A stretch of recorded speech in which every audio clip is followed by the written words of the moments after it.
본 방송에서 제공하는 투자 정보는 투자 판단에 대한 조언입니다. 방송에서 제공하는 주식의 가치, 가격 상승 및 하락에 대해서는 방송사에서 보장하지 않습니다.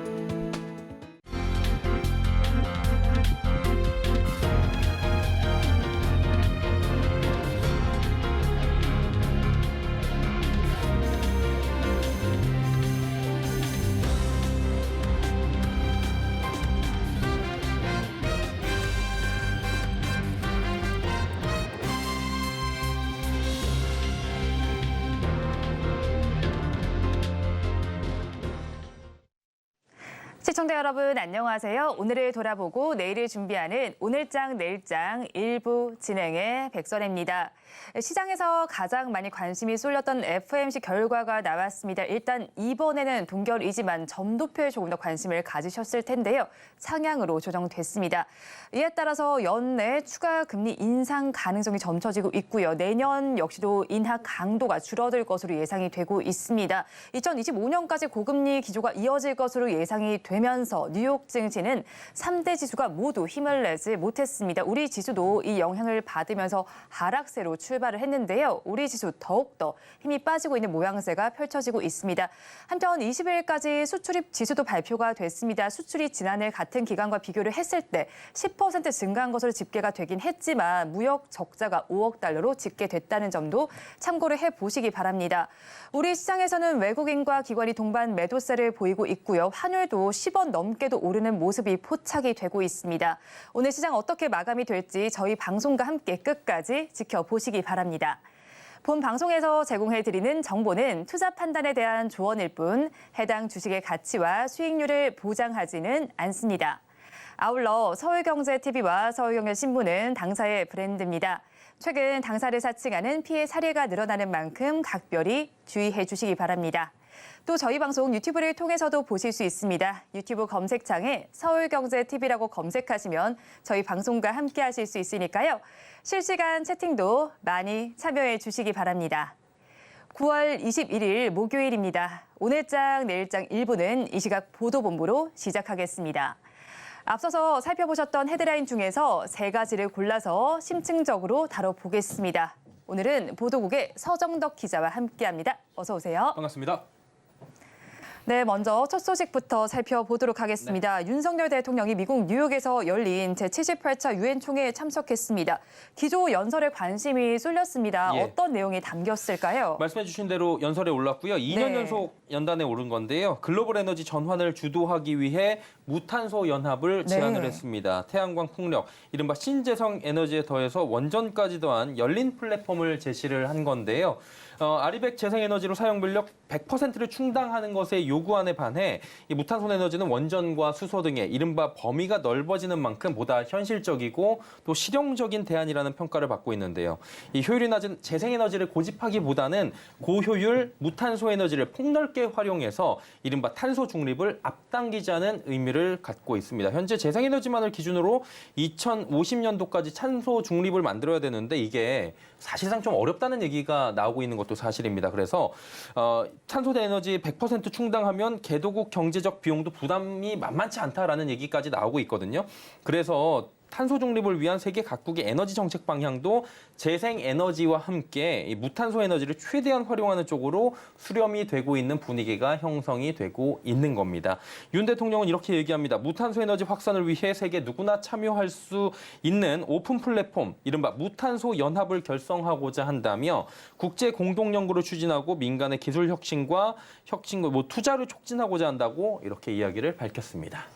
네, 그럼 윤 대통령이 말한 무탄소 연합이 실제로 출범하면 어떤 효과를 저희는 기대해 볼 수 있을까요? 일단은 국제적인 공감대를 확장할 수 있게 되겠죠. 네. 성공적으로 자리 잡으면 우리 기업들이 당연히 혜택을 받을 수 있는 폭도 넓어질 거고요. 한국은 원전 산업에 굉장히 강국이고요. 수소자동차, 수소연료전지 산업에서 두각을 이미 나타내고 있는 만큼 향후 일자리 창출, 수출 확대에 크게 기여할 수 있을 것으로 전망이 나오고 있는 상황입니다.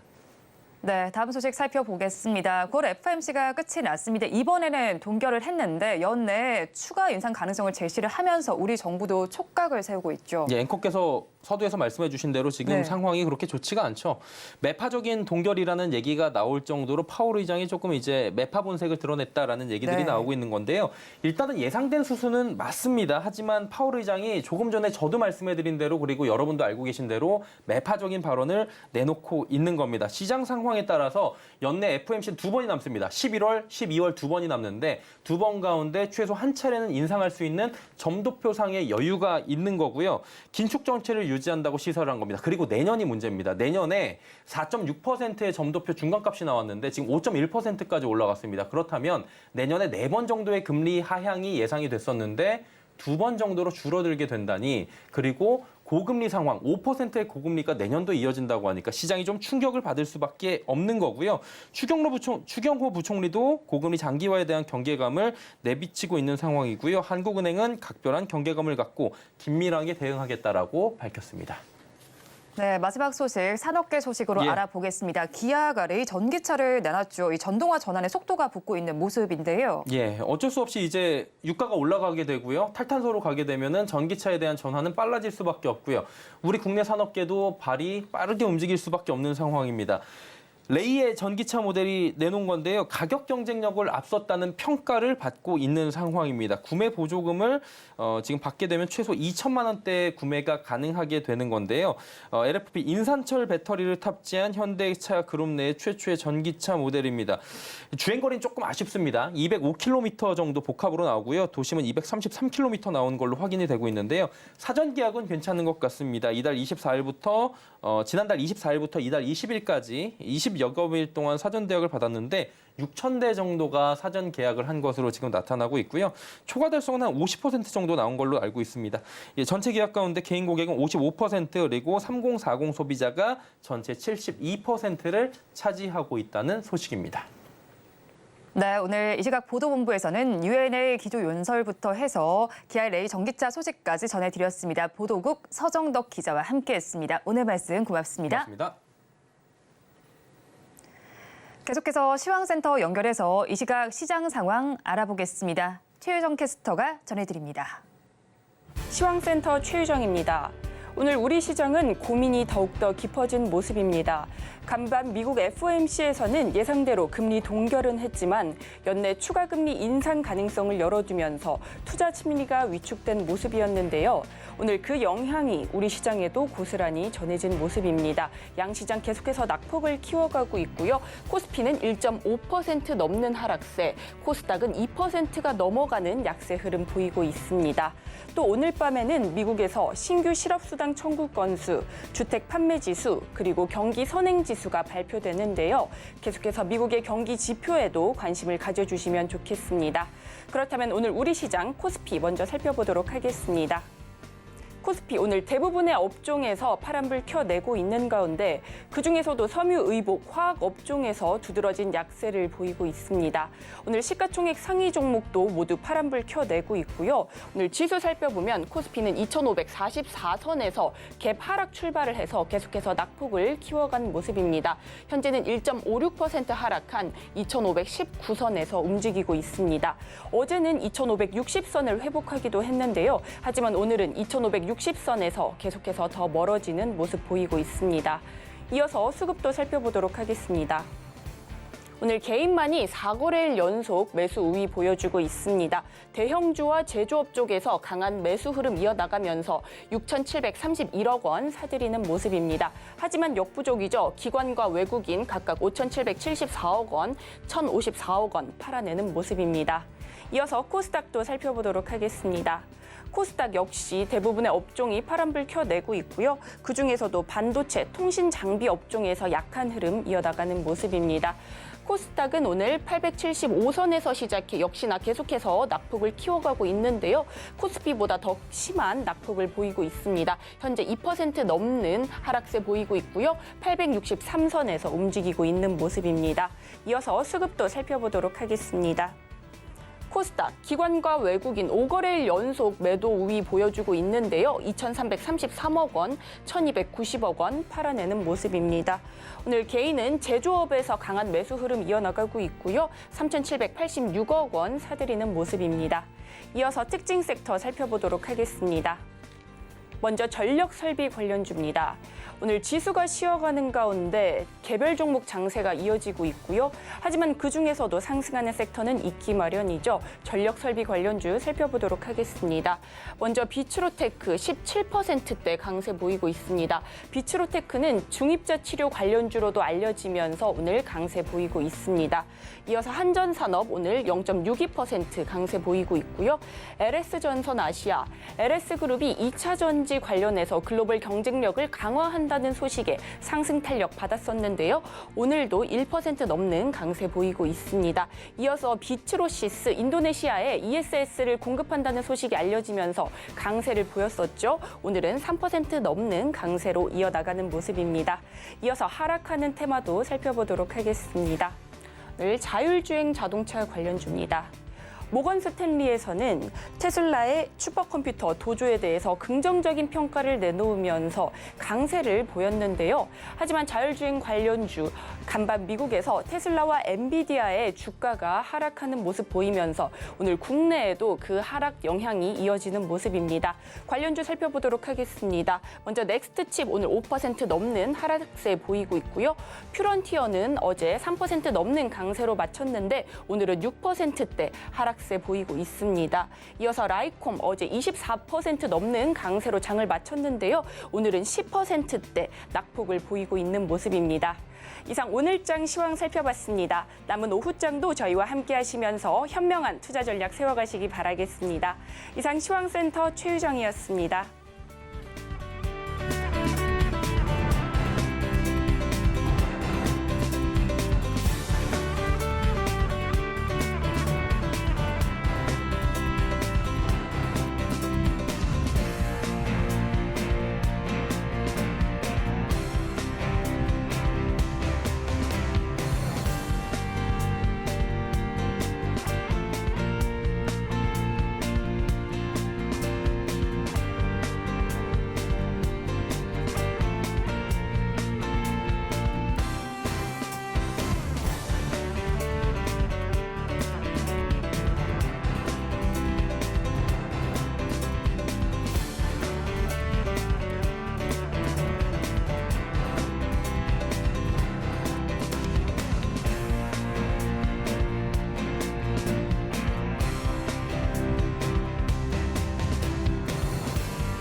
시시각각 변하는 시장의 이슈와 주가의 변동성에 투자 전략을 업데이트해보는 시간입니다. 오늘은 나도투자연구소의 이재규 본부장과 함께합니다. 어서 오세요.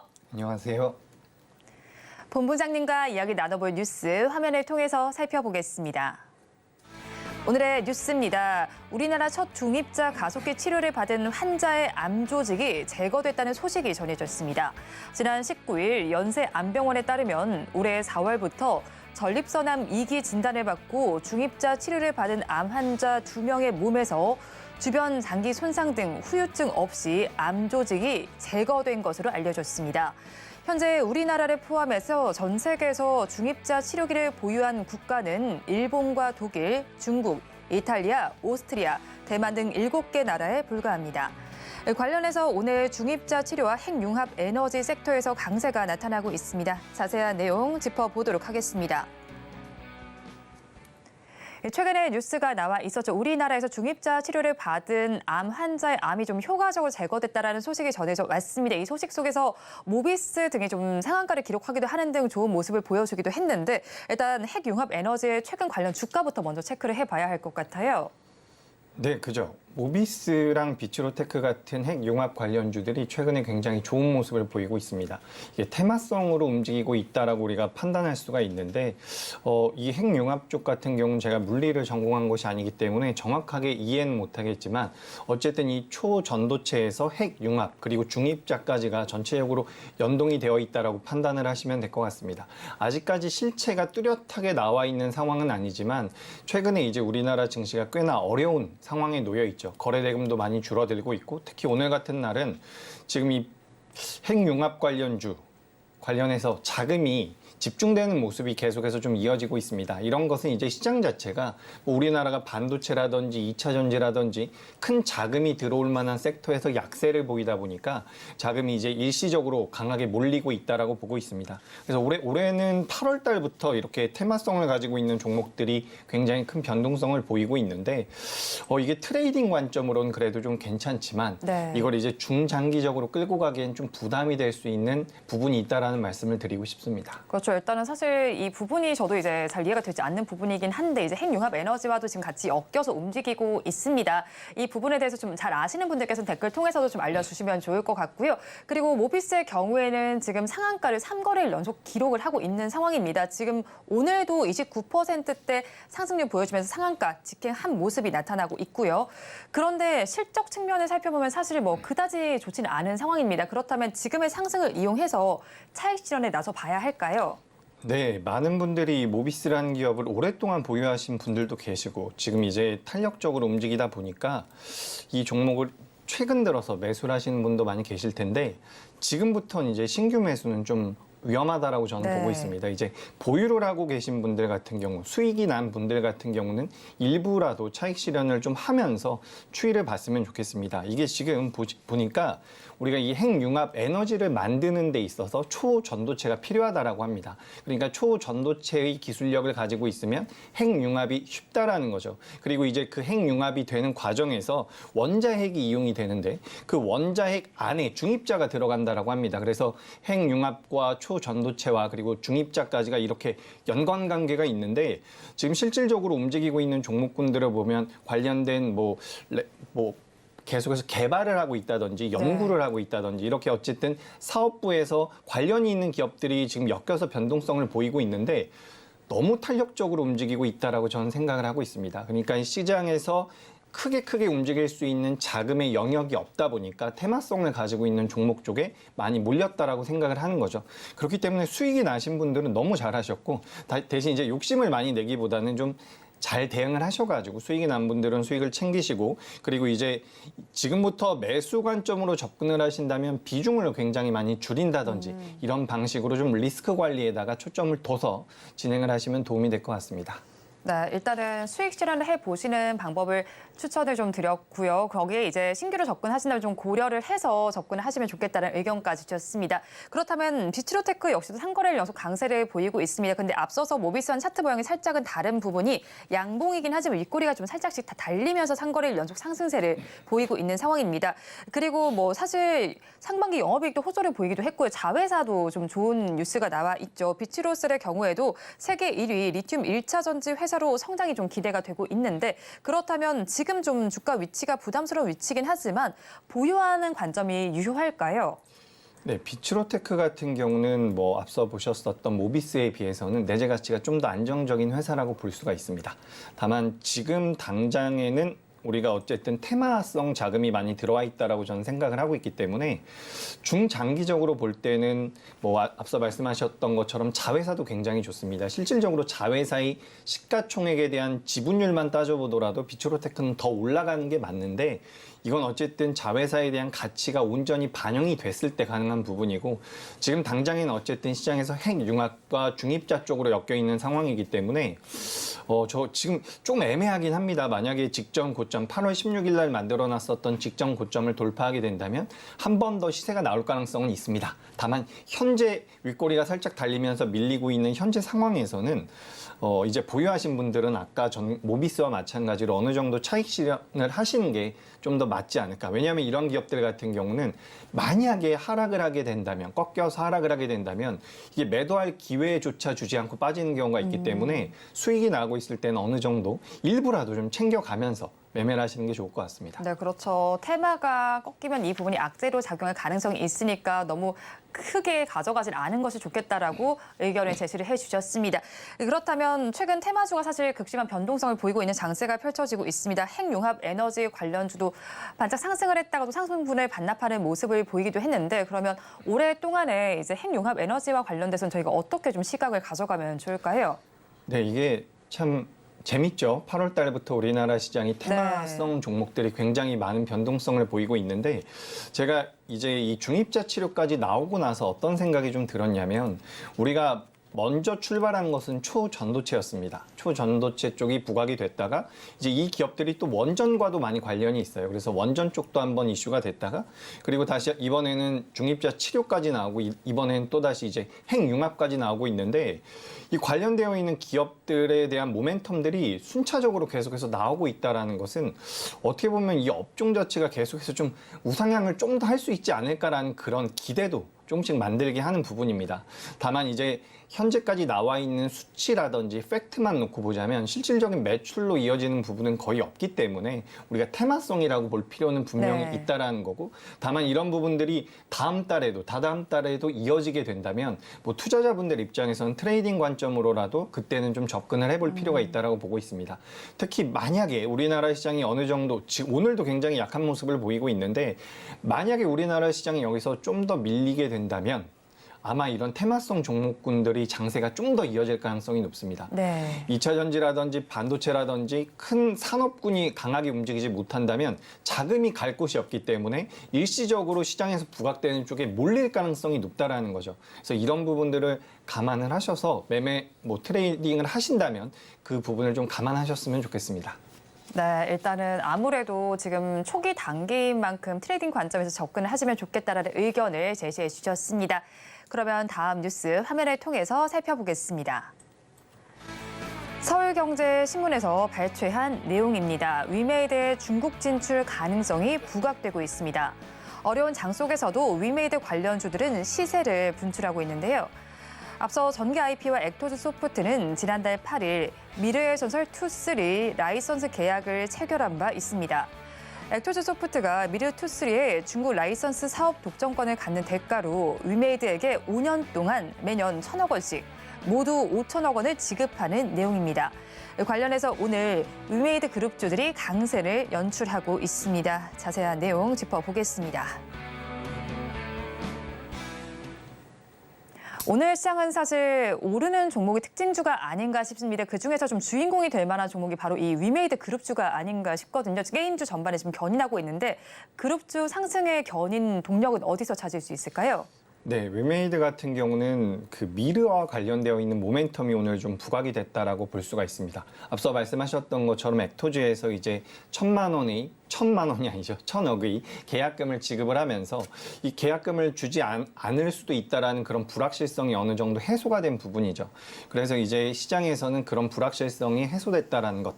그리고 미르라는 게임의 IP를 이용해서 이제 중국 시장에 대한 진출, 중국 시장에 대한 공략 모멘텀까지 지금 부각이 되고 있다라고 보고 있습니다. 하지만 이제 이 위메이드 같은 경우는 어쨌든 고점이 20만 원이 넘었었던 상황인데 20만 원이 넘었었던 기업인데 현재 4만 원대에서 거래가 되고 있기 때문에 어떻게 보면 기술적인 반등이라고 우리가 생각해 볼 필요도 있습니다. 그리고 앞서 말씀드렸었던 이 핵융합 관련 테마주들과 살짝 비슷한 부분은 지금 시장이 너무 안 좋기 때문에 이렇게 좀 움직이는 종목군들의 자금이 일시적으로 많이 몰린 부분도 있다라고 저는 보고 있으니까 이 부분을 우리 시청자분들께서도 어느 정도 생각을 한번 해보셨으면 좋겠습니다. 네, 일단 아무래도 지금 지수가 전반적으로 밀리고 있는 만큼 테마로 오르는 종목에 조금 더 자금이 쏠리는 장세가 펼쳐지는 것이 아닌가 싶습니다.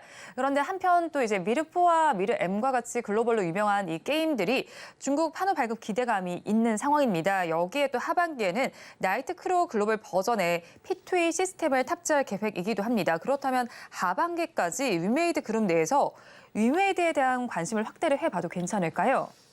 그렇죠. 그러니까 너무 많이 하락을 했었던 상태이기 때문에 이게 어떤 모멘텀이 됐건 간에 반등을 시작할 수는 있다라는 부분이 긍정적이라고 보고 있습니다. 그래서 이게 지금 위메이드 같은 경우는 액토즈랑 관련이 있는데 이 미르라는 게임에 대해서 원래 공동 저작권을 가지고 있었던 상황입니다. 그래서 양사가 계속해서 다툼이 있었던 상황인데 그 다툼이 화해가 되면서 미르라는 게임에 대한 지적재산권을 가지고 여러 가지 다른 파생되는 IP를 이용한 사업을 진행할 수 있다는 거죠. 그리고 이 부분이 어쨌든 중국 시장에서의 판호 발급이라든지 중국 시장 개척에 대한 큰 모멘텀이 될 수가 있기 때문에 이런 부분들이 부각이 된다면 뭐 위메이드 같은 경우는 오늘은 자금이 많이 몰려서 강한 상승이 나왔다라고도 볼 수가 있지만 추세적인 우상향도 충분히 가능하다라고 보고 있습니다. 그래서 위메이드 같은 경우는 다만 좀 문제가 되는 것은 네. 시가총액에 비해서 아직까지는 적자가 나오고 있다라는 부분인데 이 부분이 실제 중국 시장에 진출을 해서 매출이 나오고 영업이익이 나와서 숫자로 찍힐 때까지는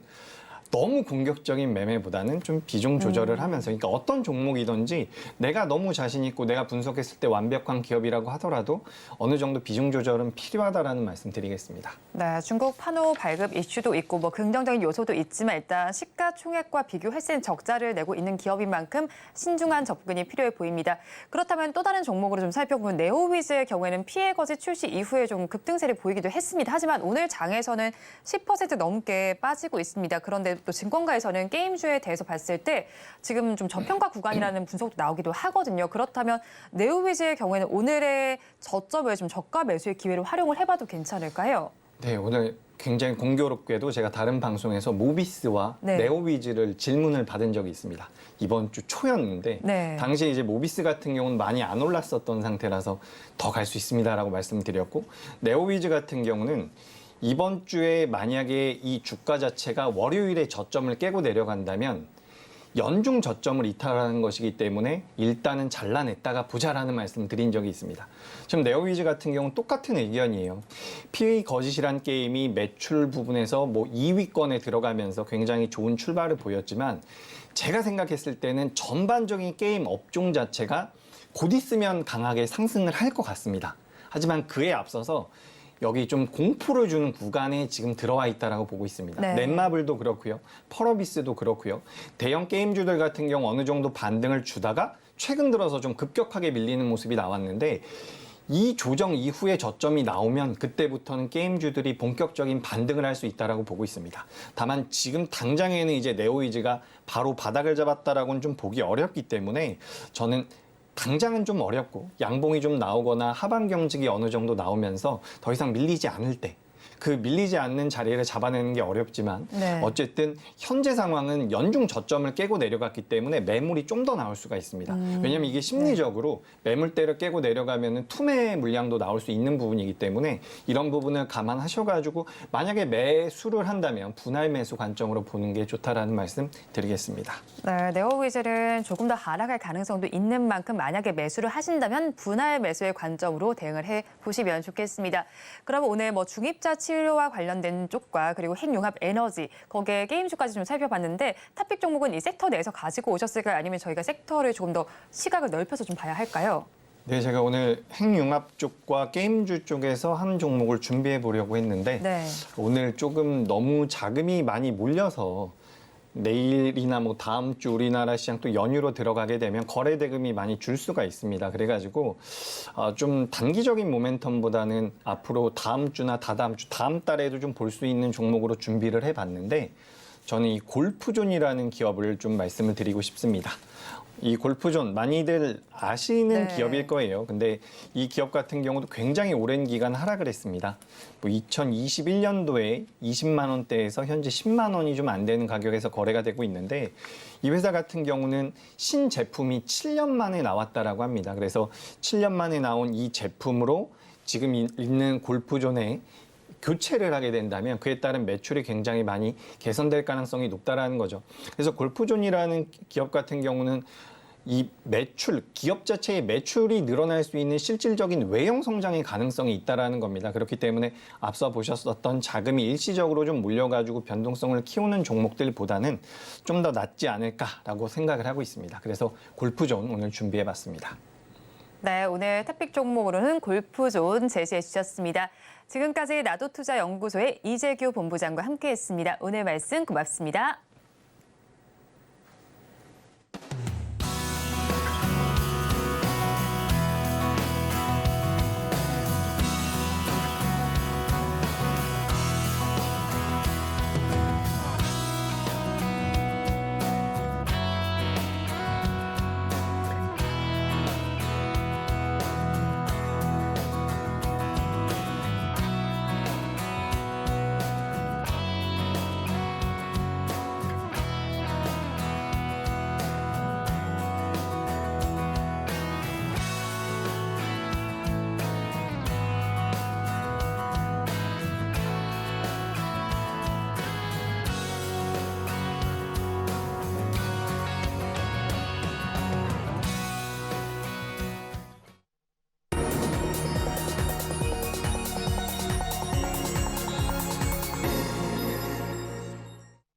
마켓리더의 시선으로 글로벌 경제와 산업 트렌드를 체크하고 이걸 수익으로 연결해보는 시간, 고수의 선택 시간입니다. 오늘은 김한진 이코노미스트와 함께합니다. 어서 오세요. 네, 안녕하세요. 박사님과 이야기 나눠볼 주제 화면을 통해서 살펴보겠습니다. 오늘의 주제입니다. FOMC가 결과가 나왔습니다. 결과는 매파적 동결이었습니다. 그렇다면 고금리가 장기화될 가능성이 높아진 것 같은데 자세한 내용을 짚어보도록 하겠습니다. FOMC에서는 일단 매파적 동결을 시사를 했습니다. 지금 파월의 발언을 살펴보면요. 적절하다고 판단할 경우에는 금리를 추가로 올릴 준비가 되어 있다. 인플레이션이 하락해서 정책 목표 수준이 안정화 확신이 들 때까지 긴축적인 통화 정책을 유지하겠다라고 했는데 이 파월의 발언 어떻게 보셨을까요? 네, 사실 새로운 발언은 아니었습니다. 그동안 지속돼 왔던 그런 톤에서 크게 벗어나지는 않았는데요. 네. 경기를 아직까지는 연준이 좋게 보고 있기 때문에 또 실제 경기가 굉장히 노동시장도 굉장히 튼튼하다라는 표현을 썼습니다. 네. 그래서 새롭게 그 변경된 그 성명서 문구에 보면 노동시장이 견고하다라는 네. 표현을 썼거든요. 그러니까 사실 서비스업 임금, 그다음에 서비스업 물가가 지금 떨어지지 않고 이것이 연준으로 하여금 또 파월 의장으로 하여금 조금 그 긴축을 멈추게 하는 데까지는 확실한 증거가 필요하다라는 그러한 얘기를 그런 뉘앙스로 계속 반복적으로 얘기했고요. 조금 더 어쨌든 신중하게 접근하겠다. 네. 신중이 이제 그 조금 완화적인 측면에 대해서는 거기에 신중함을 좀 더하겠다라는 네. 표현을 많이 쓴 것으로 봐서는 점도표에서도 저희가 이제 확인할 수 있었지만 의장을 비롯해서 연준의 많은 위원들이 네. 정책을 결정하는 위원들께서 아직까지는 미국 경기가 너무 좋기 때문에 네. 조금은 더 올려야 되고 또 올린 다음에도 한 번 올리면 다 끝이겠죠. 올리더라도. 네.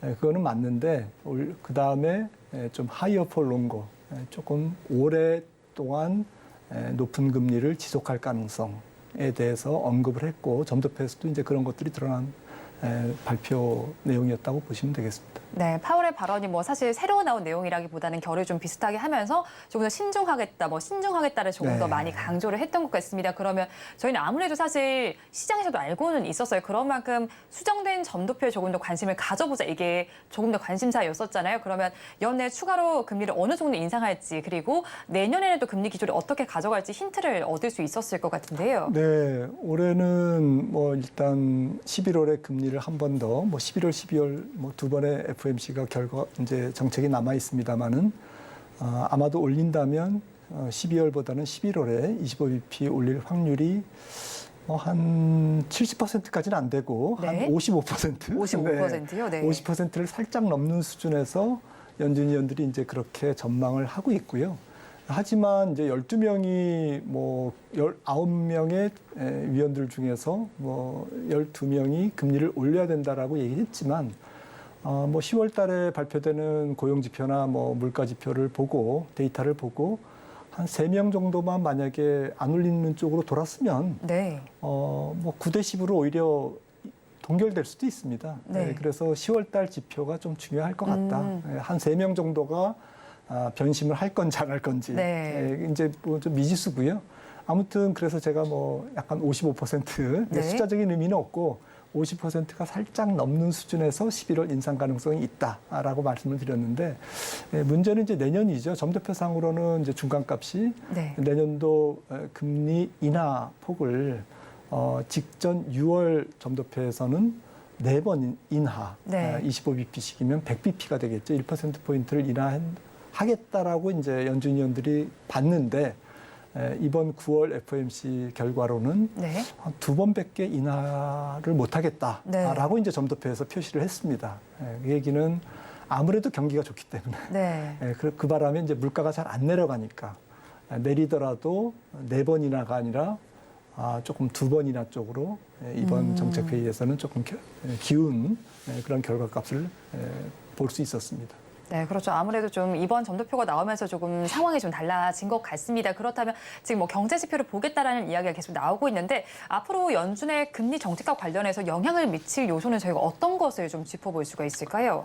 네, 뭐 단기적으로는 뭐 유가도 영향을 줄 수 있고요. 네. 그리고 뭐 10월에 좀 미국 정부의 셧다운 이야기가 있지 않습니까? 이제 미국 정부는 이제 10월 1일이 새로운 회계 연도이기 때문에 만약에 이제 셧다운이 되면 뭐 이것도 이제 통화 정책의 11월 통화 정책의 변수가 되겠죠. 그리고 무엇보다도 제일 중요한 것은 물가인데 물가에서 좀 결정적인 역할을 하는 게 지금 주거비는 좀 잡히고 있기 때문에 네. 결국 고용시장 10월 달에 고용시장 지표가 노동 지표가 가장 결정적인 영향을 할 것 같습니다.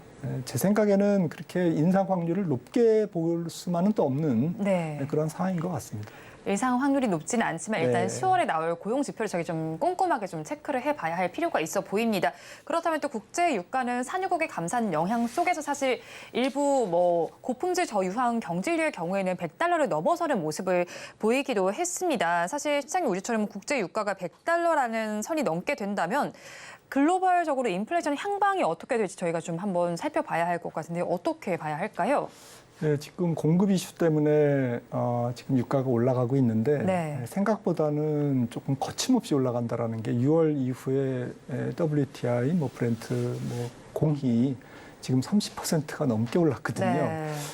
그렇게 급하게 올라갈 이유는 저는 수요 측면에서 그렇게 세지 않다라고 봤는데 역시 공급이 위력을 발휘하고 있는 것 같습니다. 그래서 제가 조사를 해봤더니 2018년에서 2022년까지의 공급 평균 국제 시장에서 원유가 공급되는 부분이 있지 않겠습니까? 네. 거기서 지금 공급량이 최저더라고요. 평균에. 네. 그러니까 이 평균의 어쨌든 최저 수준으로 공급이 상당히 이렇게 낮은 상태인 상황에서 감산을 하니까 감산이 뭐 130만 배럴 사우디하고 러시아 합쳐서 하루에 그 정도인데 아마 액면 그대로는 130만 배럴까지는 감산이 이루어지지 않는 걸로 지금 파악되고 있지만 네. 하지만 이제 말씀드렸듯이 공급이 타이트한 상태에서 조금 감산이 들어가니까 유가가 조금 거침없이 올라가는 그런 상황인 것 같은데 조금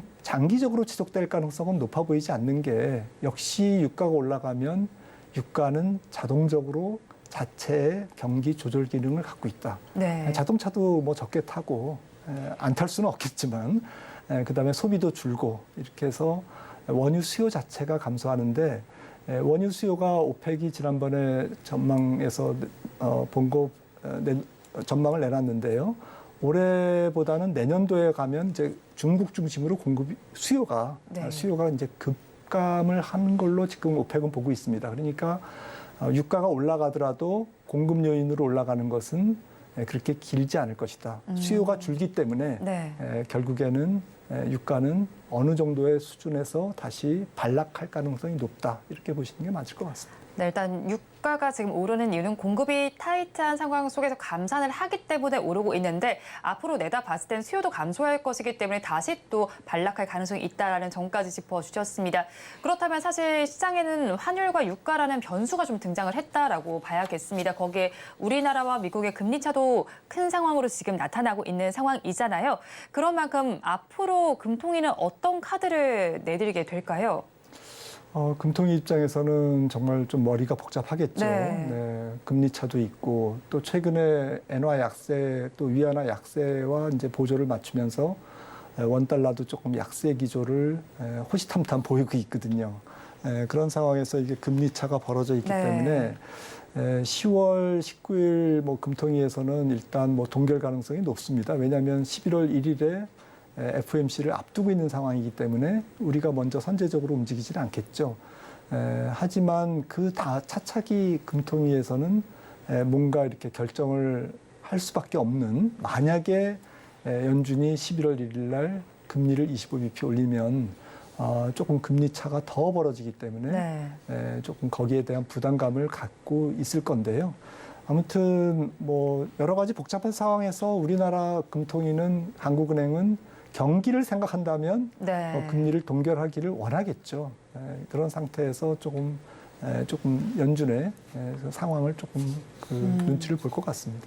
네, 일단 사실 상황에 계속 변수가 등장하면서 금통위 자체도 굉장히 고민이 많아지는 시점일 것 같습니다. 하지만 경기를 보면 동결을 해야 되는데 또 미국의 상황을 주시해 볼 필요가 있어 보이는 시점입니다.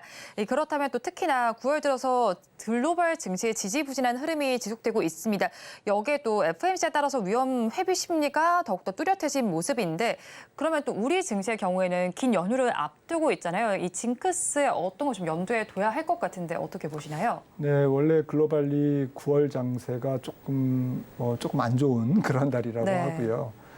가뜩이나 이제 연휴가 끼어 있기 때문에 해외 증시 눈치를 본다면 연휴 전에 다음 주 수요일까지의 거래 상황에서는 좀 거래가 굉장히 줄 것 같고요.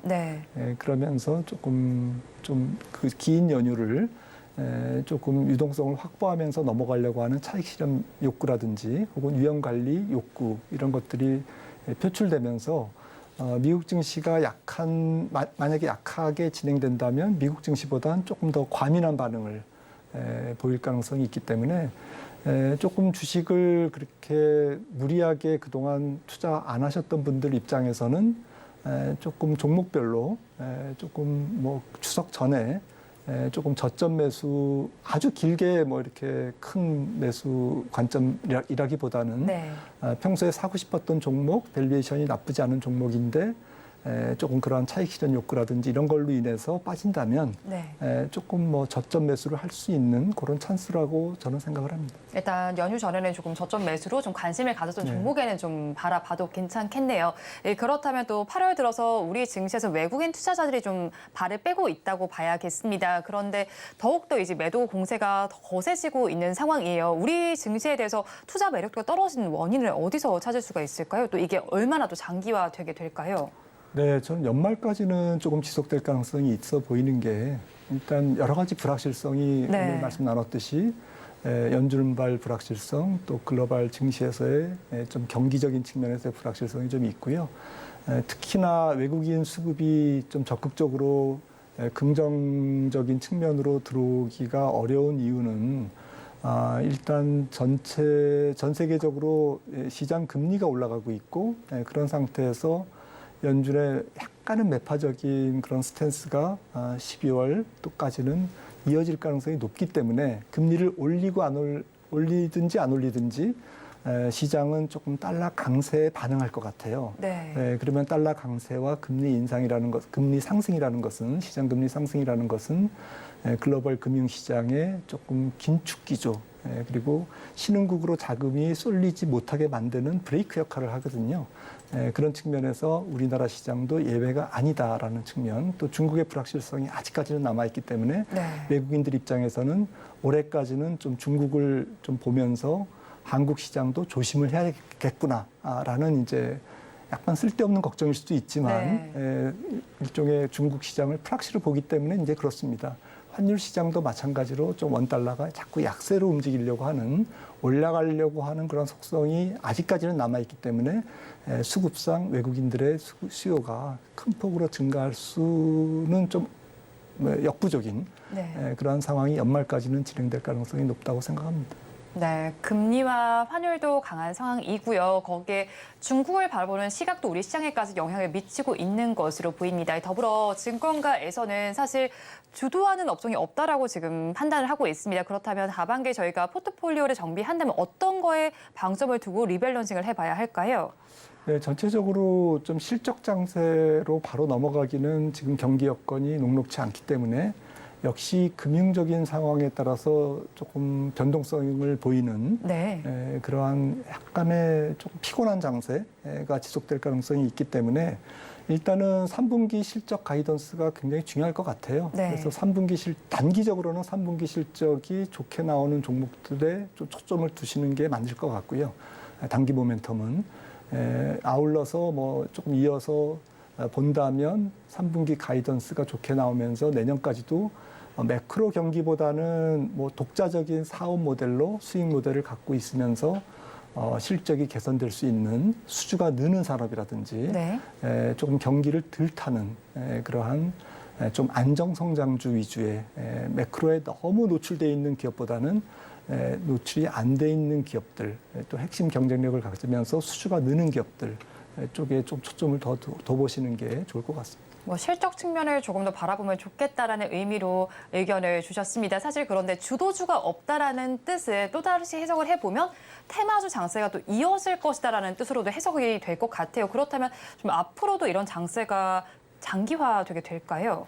네, 저는 좀 장이 좀 불확실할 때는 좀 성장주의 범위가 좁혀지고 좀 까다로워지고 조금 시장이 뭐 매크로 여건이라든지 이런 게 풀리면 조금 더 광범위하고 조금 대담한 그런 성장주 장세가 나오고 어쨌거나 뭐 약간 성장주 계열 조금 장이 안 좋으면 조금 안정 성장주 조금 그 사업 모델이 좀 확실한 필수 소비재형의 이제 안정 성장주로 가고 좀 시장 여건이 좋으면 또 조금 더 과감한 성장주로 움직이고 이렇게 해서 성장성이라는 테마에서 너무 벗어나서 매매를 하는 것은 좀 부담스럽다. 그래서 일단 4분기까지는 AI, 엔터, 뭐 신재생, 방산 이런 쪽에 성장주 쪽에 좀 포커스를 두시는 게 좋지 않을까 생각을 합니다.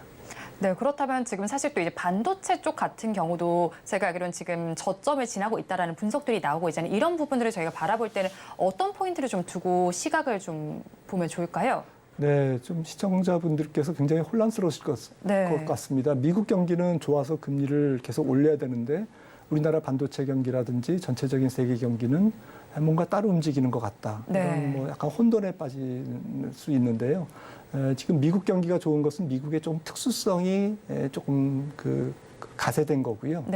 전 세계 경기가 조금 안 좋은 것은 또 다른 트랙으로 움직이는 그런 약간 이원론적인 상황이 지속되기 때문에 헷갈리는 것이 맞다라고 생각을 하고요. 거기서 이제 반도체가 끼어 있죠. 세계 경기가 조금 굵직하게 돌아서야만 반도체도 조금 저점을 빨리 찍고 올라가는데 지금 그게 뭐 상반기에 올 것이다라고 이제 봤던 저점이 조금 더 지연되고 있잖아요. 그렇죠. 그래서 조금 하반기에 지금 얼마 남지 않았지만 연말까지 조금 이렇게 뚜렷한 반도체 저점을 확인하기는 좀 역부족일 것 같습니다. 더 내려가지 않는 선에서 조금 돌아서는 그런 변곡점을 만드는데 안간힘을 쓰는 그런 구간이라고 보시는 게 좋을 것 같습니다. 네, 하반기까지는 반도체주가 변곡점을 만드는 구간일 것이다라고 예상이 되고 있습니다. 지금까지 김한진 이코노미스트와 함께했습니다. 오늘 말씀 고맙습니다. 오늘장 내일장 일부에서 전해드린 내용 정리해서 보여드리겠습니다. 화면으로 확인해 보시죠. 오늘장 내일장 일부의 핵심입니다. 게임주 사실 계속해서 지난한 흐름을 보냈다라고 봐야겠죠. 하지만 이제 연말에 좀 기대를 해보시면 좋겠습니다. 연말 기대가 유효하다라고 짚어주셨습니다.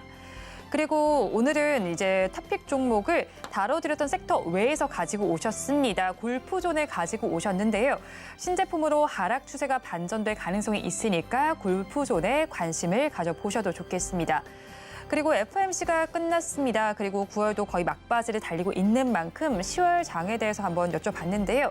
AI와 IT 장비, 엔터주의 저가 매수가 유효하다라고 짚어주셨습니다. 본 방송에서 제공해드리는 정보는 투자 판단에 대한 조언일 뿐 해당 주식의 가치와 수익률을 보장하지는 않습니다. 아울러 서울경제TV와 서울경제신문은 당사의 브랜드입니다. 최근 당사를 사측하는 피해 사례가 늘어나는 만큼 각별히 주의해 주시기 바랍니다.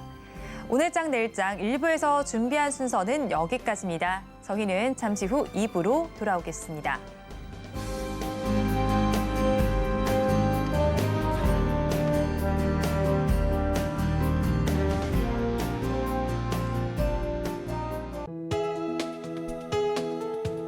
본 방송에서 제공하는 투자 정보는 투자 판단에 대한 조언입니다. 방송에서 제공하는 주식의 가치, 가격 상승 및 하락에 대해서는 방송사에서 보장하지 않습니다.